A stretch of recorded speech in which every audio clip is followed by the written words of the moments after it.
चाहते हैं। लेकिन आप देखिए इतने लोग यहाँ पर बैठे हुए हैं। देखिए ये सब तमाम यहाँ ये पुश्ता का इलाका है और ये एक पुराना इलाका दिल्ली का है। यहाँ पे सब लोग बैठे हुए हैं। मोदी जी कहते हैं जयराम की जो गारंटी हम दे रहे हैं वो है गारंटी पूरी होने की गारंटी।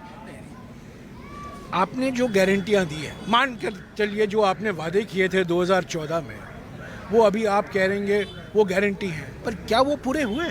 क्या 2 करोड़ रोजगार युवाओं को मिला हर साल? क्या 15 लाख आपके बैंक के खाते में आए? आप बताइए। काले धन का पैसा जो बाहर पड़ा हुआ है, उन्होंने कहा हर एक भारतवासी को 15 लाख रुपया आपके बैंक के खाते में जाएगा। क्या वो मिला? आदिवासियों के लिए जल जंगल जमीन को लेकर उन्होंने वादी की गारंटी दिए थे, क्या वो पूरा हुआ? क्या किसानों की आमदनी पूरी हुई? किसान संगठन को उन्होंने वादा किया था, जब किसान संगठन आंदोलन कर रहे थे तीन काले कानून वापस लेने के लिए, उन्होंने कहा हाँ हम एमएसपी को कानूनी दर्जा देंगे। क्या वो पूरा हुआ?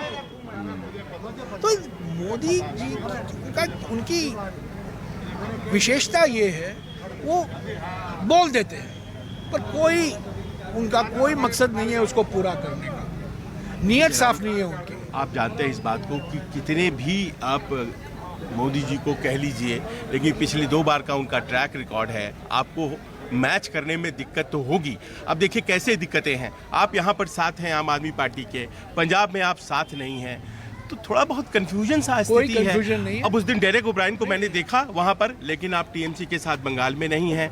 आप आते हैं जमशेदपुर से और वहाँ भी अभी तक पेच नहीं फंसा है झारखंड में। टीएमसी इंडिया गठबंधन का एक हिस्सा है। इंडिया गठबंधन की सीट शेयरिंग में उन्होंने भाग नहीं ली। विचारधारा से वो इंडिया गठबंधन के साथ है। वो चाहते हैं कि इंडिया गठबंधन की प्राथमिकता उनकी प्राथमिकता है, और हमेशा ममता बनर्जी ने कहा है कि मैं इंडिया गठबंधन में हूँ और इंडिया गठबंधन में रहूँगी। हाँ, सीट बंधन में नहीं है। सीट बंधन अलग होता है और गठबंधन जनबंधन अलग होता है। आम आदमी पार्टी दिल्ली में हम 4-3 के फॉर्मूला पर लड़ रहे हैं। वामपंथी पार्टी देखिए ना, वामपंथियों के साथ हम बंगाल में लड़ रहे हैं, पर केरला में हम वामपंथियों के खिलाफ हम लड़ रहे हैं। विविधता है, अनेकता है। वो शिकायत कर रहे हैं, भारत की अनेकता है। एनी राजा शिकायत कर रही है पूरी दुनिया बीजेपी से लड़ रही है, राहुल हमसे क्यों लड़ रहे हैं? क्योंकि केरला में हमें उनसे लड़ना ही है, क्योंकि केरला में बीजेपी मौजूद नहीं है, वामपंथी पार्टी मौजूद है। लेफ्ट से ही हमें मुकाबला करना है। यही तो हमारी देश की विशेषता है। अलग अलग राज्यों एवरीबॉडी इज फाइटिंग बीजेपी, वो कह रहे हैं कि we are also fighting BJP. हमारी नहीं है, बिल्कुल नहीं है। हम लेफ्ट पार्टी के खिलाफ केरला में कैसे हम समझौता कर सकते हैं? केरला में कैसे समझौता कर सकते हैं? और हमेशा वो पहले जानते थे। आप उत्तर प्रदेश की बात भी कर लीजिए, क्योंकि सबको इंतजार है कि राहुल गांधी जो आज वायनाड से लड़ रहे हैं, क्या अमेठी से भी लड़ेंगे? राहुल प्रियंका जी लड़ेंगी राहुल गांधी जी को एक सवाल पूछा गया था भारत जोड़ो न्याय यात्रा के दौरान, ठीक है, पूछा गया था 15 तारीख को, और उन्होंने जवाब दिया और वही जवाब को मैं दोहराऊंगा। उन्होंने ये कहा कि मैं कांग्रेस का वफादार सिपाही हूँ, जो सीईसी तय करेगा मैं उसी रास्ते पर चलूँ। वाकई में आज संजय सिंह रिलीज हो रहे हैं, जेल से बाहर आ जाएंगे, वो शिकायत तो खत्म हो जाएगी ना। ये बीजेपी कह रही है कि ईडी को संचालित करते हैं, ईडी को आप लोग कंट्रोल करते हैं, ऐसा आप लोग आरोप लगाते रहते हैं बीजेपी पर। आरोप नहीं है, ये आरोप नहीं है, हकीकत है। जिस तरीके से ईडी, सीबीआई, इनकम टैक्स का राजनीतिकरण हुआ है, मैं आपको एक मिसाल देता हूँ।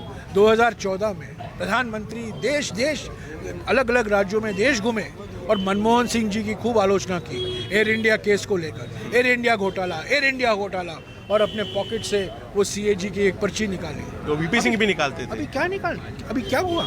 6 दिन पहले सीबीआई ने क्या कहा, क्या किया? एयर इंडिया केस को बंद कर दिया। क्यों?